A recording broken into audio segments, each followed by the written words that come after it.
Okay, I've already drawn out the bird onto the canvas and now giving it a coat of acrylic medium and then some burnt sienna, into that while it's wet. And then once that's dried, I can then start to apply some of the darker elements and the details so I don't lose them when I paint over them. Okay, the palette that I'm going to be using is titanium white, Payne's grey, raw umber, burnt sienna, yellow ochre, alizarin crimson, cadmium red, cadmium orange, cadmium yellow deep and phthalo blue. Although I'll be basically doing the entire painting just using those earth colours, which is burnt sienna, raw umber and yellow ochre with a bit of white and Payne's grey, and just dipping into those other colours just here and there, very, very lightly. Okay, so I'm using a small worn brush here just to knock in some basic tones and colouring. Now the overall painting is going to be a mixture of 3 different styles: impressionistic, abstract and realistic. So the abstract is going to be the background, the impressionist is going to be the main body of the bird, and then the realism or the detail will come in the face, the eyes, the beak area. So what I'm doing is I'm just putting in these basic mid colours. These are the tones between the darks and the lights. So if I've got a blue area, a bluey grey area, I'll put in the mid grey, and then I can start to put in different tones over the top, the lights and the darks. So I'm putting the mid colouring in first. So I need to get the background sort of pushed in first. So a little spray of water just to dampen the thing, dampen the paint or the canvas, not wet it, just dampen it. And then using a bit of Payne's grey and a little touch of white just to put in the background colours and the basic tonal areas that I want the bird to really stand out against this background. So it needs to be dark behind parts of the bird, and then I need other areas of light to show some variety in that background, so it's not just all one black dark mass. Not that I'm using black, I'm using Payne's grey, which is much nicer to use than black. Okay, I'm still with this 1-inch brush, putting the basic tones in. Now I'll just give you a quick heads up here about my YouTube memberships. At the moment I have just one tier, which is basically a support tier, for just the price of a cup of coffee, and you'll be able to have a privileged view of my videos before they go public. You'll also be able to join me on my live painting sessions when I stream them, which is about once a month at the moment. And in joining this tier, and also by using the links for tools and materials in the description below, you'll be helping to support me and my channel, and will help me to keep bringing you these videos and streams. So I thank you in advance for your support. Thank you. Okay, I'm using the catalyst tool now just to move that paint around and really make it quite abstract and random. And I love this. Depending on how you use it, you can use it lightly and drag the paint, or you can apply the paint, put some paint onto the palette and then just pick it up and apply it. It's rather like a painting knife, but I think has a more random effect, and a much more abstract effect, which is what I'm trying to go for here with this background. And the reason why I'm doing abstract backgrounds is to make the rest of the bird stand out, because it's going to be so loose style except for the face, and that's going to draw the attention. That's where the viewer's eye is going to be directed to, are the eyes and the beak area. So I can do those with a small brush. Where I need to have detail and accuracy, I can use a small brush. I'm not using this small brush anywhere else in the painting, just for those little areas around the face. Bit of yellow ochre for the area of the beak that's a little bit more yellow there, like that. Then get some grey for the actual beak itself. and it will have different colourings. I'm going to put some light areas in that I can blend into those greys, because it's still wet, and if you paint quickly then you'll find blending with acrylics is not a problem. A little bit of a light round that lower edge of the eye there, the lower eyelid, and then a little highlight on the bottom of that nostril. A little dot of light in the eye with a grey brings that eye to life. It always does as soon as you put that light in, that catch light in the eye. Okay, I'm going to use a rake brush here. This is a brilliant brush for doing fur and feathers.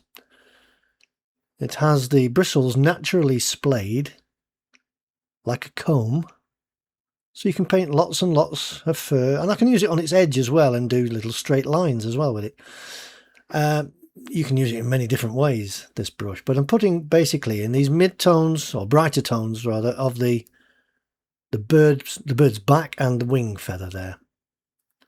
And a little variety of colour, a little bit of cadmium orange into that now. Just a little touch.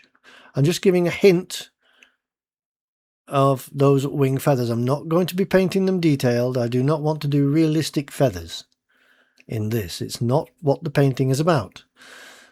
It's about being abstract and impressionist with a tiny bit of detail here and there. And this is a style I've come to sort of enjoy and develop as I've gone on. I started off painting photorealistically in my younger days, and now I just love painting like this, where you only put the detail where it's necessary. It doesn't have to be on the entire bird. It's like I've seen people who paint landscapes and they try and do every little bit of detail throughout the entire landscape, making it hyper-real. But it's not necessary. When you view a landscape with your own eyes, you cannot view all the details at the same time. So why paint like that? You can only see the detail in the area that you're looking at. And that applies to any subject. It doesn't have to be landscapes, it can be animals, wildlife, anything. You can only see detail at the area you're looking at. So I'm concentrating the viewer's gaze towards the face here by painting everything quite loose and free and abstract and impressionist, and pointing that then towards the eyes and the beak, which is going to be more detailed. There's nothing wrong in painting hyper-realistic and detailed if that's your thing and you want to do that. I did it myself, so I know the attraction that it has. But it's just not for me these days. I just find this so much more enjoyable. And painting should be about enjoying yourself, having fun. And this is what we learn to do, or rather we don't learn, it's natural ability that we have when we're children. We enjoy painting. We can't wait to start and get messy and splash paint around. And then as we get older, some might say more responsible and more adult, we lose that ability to enjoy the art, and we shouldn't. Try and rekindle that joy, because it's wonderful when you do. And it will show in your paintings. If you're enjoying painting, it will show in the painting itself. If you're not enjoying it, the painting will look laboured. And that's not what you want. You want looseness, freedom, expressiveness and boldness. And not be timid with your brushstrokes. It's like the markings here I'm just putting on the bird. They're not detailed markings, but it's giving an impression of those particular markings that this bird has on its wings and its back. And with this dagger brush, I'm going to put some of the markings it has also on its chest here. So a few of these tiny little marks with this dagger brush, which is great for this kind of work and all sorts of other things. So you see, that's giving the impression You don't need to go too detailed with this. Going a little bit darker here and there with one or two of those brush strokes. And darker towards the bottom of the bird, because I want that blending into the darker areas as we get towards the bottom half of the painting. So that's going to blend there. Okay, I'll put a few little light areas in here where the light's just catching part of the bird in between those dark bars. Just a little bit here and there. And then putting some of the lights back in, because they will sink in as they dry and become dull. So you have to keep doing it 4 or 5 times. Once it's dried, you do it again. So 4 or 5 times, and then it will stay bright. So a little bit of phthalo blue added now. So I've just come away from the earth colours for a moment. And just a little bit of phthalo blue and white, and then a bit of that Payne's grey in there just to dull it down slightly.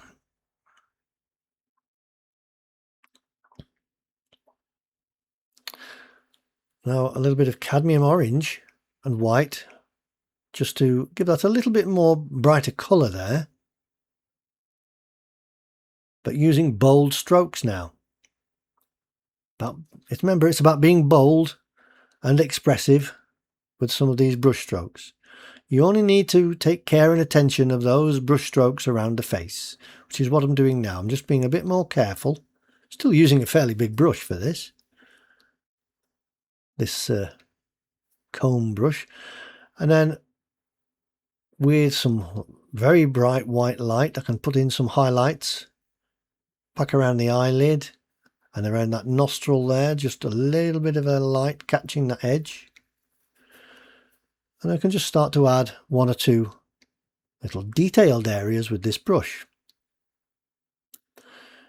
because I can do this and keep adding those details over each layer. It's about painting in layers. Just want to soften that edge. It's a bit too harsh, that. Maybe a little bit there as well.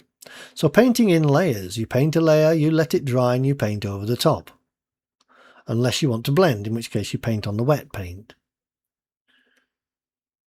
So just making that stand out a little bit better there. And putting that eye in. And putting those darks back in, because the darks will need going over again several times, so that they will stay that dark colour. So the edge of that beak needs to be quite dark and very sharp and pointed. And the lower edge is in shadow. Put the eye back in again as well with a bit of the dark. And then a little bit of that blue colour that I had at the top of the head into the beak there. And then some lighter grey just to blend it with that white. And I'll get some of that white, put it back in. There's a little line where the top beak meets the bottom beak there. And then blend the rest in. Okay. Bit of burnt sienna into the lower portion of the eye, just to give the eye a little bit of colouring. And then some highlights once again, because that's dried, into those light areas. You see how each time I do it, they're going brighter and staying brighter.